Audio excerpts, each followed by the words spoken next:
Now we're joined by Nevada Democratic Senator Catherine Cortez Masto. Senator, thank you so much for your time. You've proposed legislation to redirect what you say is $75 billion of excessive ICE funding to local police. You don't want a government shutdown over this. Are any Republicans on board with this plan?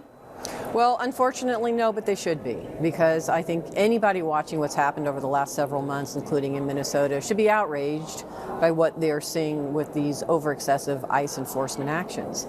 We need to get ICE back to its traditional role, which is securing the border, which they should do, and working on, in an immigration jurisdiction, going after violent criminals. But that's not what's happening here. What they are doing is going into communities and overwhelming, most importantly, the local law enforcement who are understaffed and overwhelmed by what is happening here. And Linsey, let me just put a finer point on this. Because they have so much funding, and because this administration has focused on hiring very rapidly these ICE agents so they can send them out, they're undertrained. They have lowered the standards for hiring ICE agents. And what is now happening is in the communities, they are not really engaging in urban community policing like our local law enforcement are trained to do. The first example is de-escalation.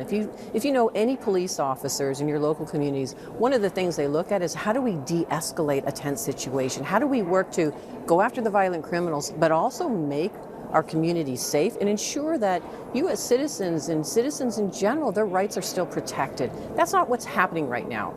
So we need to take away that excessive funds and give it to those local law enforcement communities that really need to work to keep our communities safe because they are understaffed. We spoke with Republican West Virginia Senator Shelley Moore Capito last night, and she said with regard to ACA subsidies, I'm hoping that we can still make a meaningful adjustment even at this late hour. Do you have any update on a compromise on these subsidies? Well, I'll tell you what, there really doesn't even need to be a compromise. The ACA subsidies and support for extending them for 3 years passed out of the House in a bipartisan way. Let's take that, let's put it on the floor of the Senate. We could move it very quickly. The Republicans need to do that, and they're not willing to do it. It's unfortunate. If they can work a compromise, that would be great, but we're running out of time, and people are already seeing their prices skyrocket with respect to their health care. Republicans have had time to do this. They could have even done it in the big, beautiful bill that they passed. I want to go now to a portion of an op-ed written today by Obama's campaign manager, David Plouffe. He also helped to run 107 days of Kamala Harris's campaign. He says the Democrats will lose in 2028 unless they change course now, and quote, right now, Democrats have no credible path to sustain control of the Senate and the White House. Do you have confidence in the current leadership of the Democratic Party?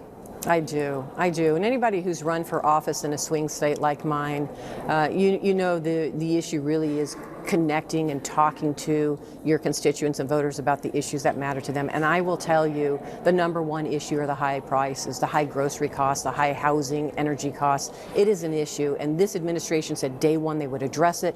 They are not. And so there is really a role for us to not only talk to our constituents about what they're dealing with, but show them we have solutions for that change, show them that we have an opportunity to work to lower those costs. And it's the Democrats that are willing to do it. We've already done it, right? We've already capped the cost of insulin. We fought to lower prescription drug costs by allowing negotiation. We have a proven record of lowering costs in this country. The Republicans do not, and they still don't have, and they're in control, they still do not have a solution for lowering those costs. Just last question to you, Senator.